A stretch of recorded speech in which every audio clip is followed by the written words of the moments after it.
আওয়ামী লীগ আর কখনো বাংলাদেশে ফিরে আসতে পারবে না। বাংলাদেশে তাদের আর কোনো স্থান হবে না। কখনোই এই দল, ক্ষমতা তো দূরের কথা, বাংলাদেশের রাজনীতিতেও আর কখনো ফিরে আসতে পারবে না বলে জানিয়েছেন সালাউদ্দিন আহমেদ।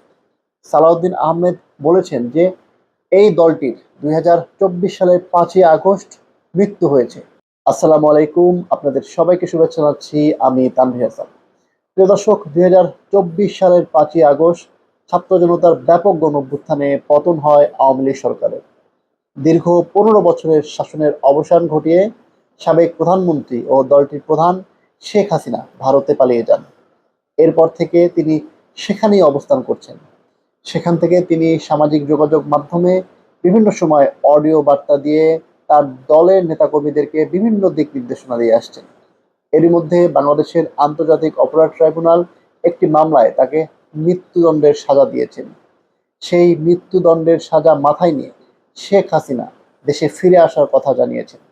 তিনি সম্প্রতি ভারতের একটি সংবাদ মাধ্যমকে দেওয়া সাক্ষাৎকারে বলেছেন যে তিনি এ বছরের মধ্যেই বাংলাদেশে ফিরে আসবেন।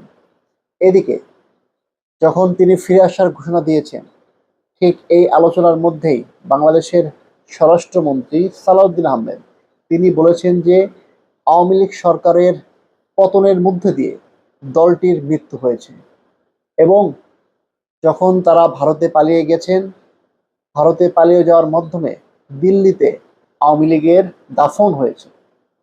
আওয়ামী লীগ আর কখনো বাংলাদেশে ফিরে আসতে পারবে না। বাংলাদেশে তাদের আর কোনো স্থান হবে না।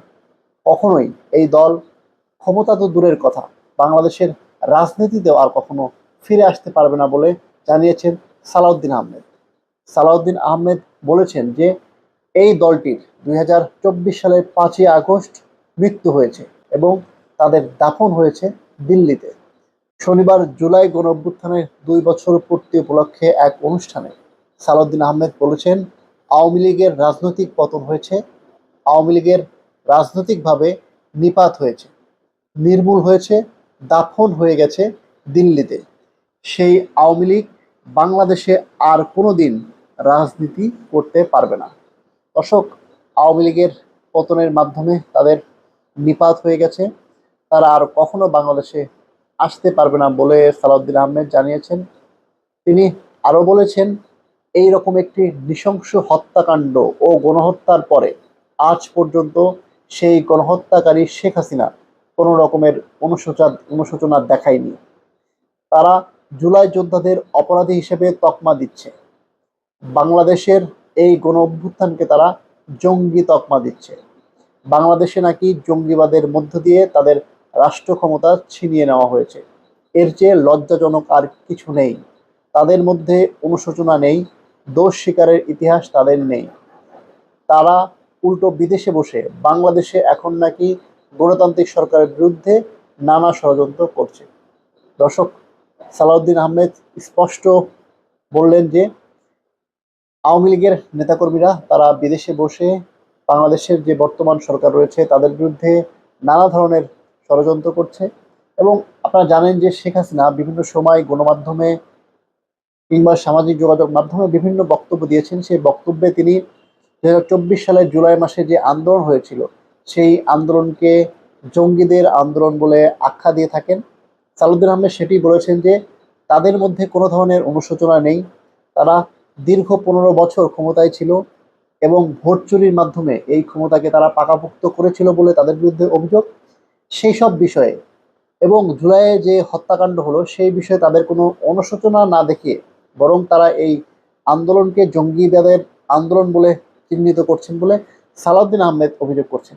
সালাউদ্দিন আহমেদের ভাষ্য অনুযায়ী আওয়ামী লীগ কখনোই তাদের দোষ স্বীকার করে না এবং তাদের মধ্যে কোনো ধরনের অনুশোচনা নেই, যার ফলে আগামীতে কখনো এই আওয়ামী লীগ আর বাংলাদেশে রাজনীতি করতে পারবে না, ক্ষমতায় আসা তো দূরের কথা।